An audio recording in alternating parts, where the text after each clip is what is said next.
Now, you play several roles in this one. Tell me about what they are.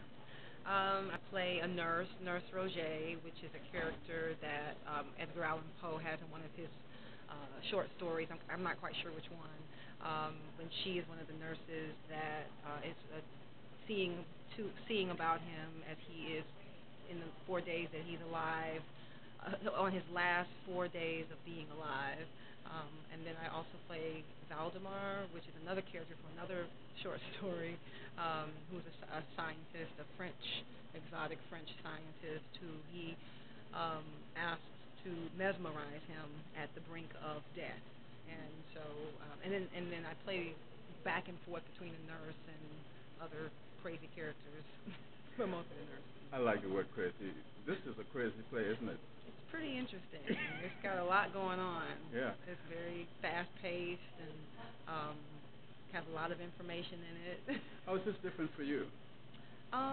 It's a stylized piece that I'm used to ensemble pieces, so I guess what makes it different is that you have to really depend on the ensemble, and if anybody misses a line or falters in any way, it all reflects on everybody. It's not just that one person on stage.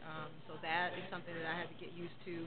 I hadn't done that in a long time. I'm used to 2-3 person scenes, and now with this ensemble working together fast and up and down and changing positions and changing directions so quickly, that's probably something that I haven't done in a while. But I've done before, but not in a long time. At one time, one would get the impression that you, as the French woman, the French scientist, had an affair with. Really? That's what you got? Well, initially. Well, it's interesting because going into the process of the character, I did have that in mind because actually Osgood and Lynch, which are some of the other characters from Edgar Allan Poe's life, he loved women. That's one of the things that we found in the research. He said he had a lot of different affairs with different women. He loved women and he wrote about women, although he was married to his 13-year-old cousin.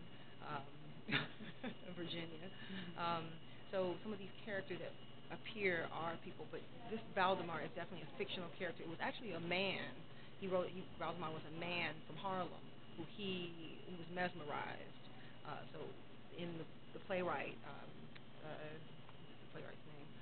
Stephen Thorne decided to bring this character out, but change him into a woman. So in my mind, I did have that, like that we had a moment. But she was also, I don't know if I'm allowed to say this, in my mind I saw her as being kind of a bisexual woman. Yes. Because she was wearing the pants, and she was always referring to the fact that, a woman, it's not just a man, it's a woman. So I think she went either way. She's very exotic, so good you picked up on that. Now, what is it like being in Baltimore? I love Baltimore. This is my third show here at CenterStage. CenterStage is a wonderful theater. I did Carolina Change in 2008, then I did The Rivals in last year, the first show of the season of Kwame's first season, and then here, and then I stayed here for a year after I did my first show. So I've been in Baltimore at least for about 18 months altogether. I spent 18 months in Baltimore, so it's like a third home to me. I love Baltimore. So, what's next for you? I don't know. I have 4 more weeks here. I have an audition on Monday for Clybourne Park in Houston. So I don't know if I'm going to get it or not, but I'm going in for that on Monday, so I should know in a week and a half if my life is going to change. That's the life of a freelance artist. Yeah. It was nice talking to you. It was nice talking to you too. All right.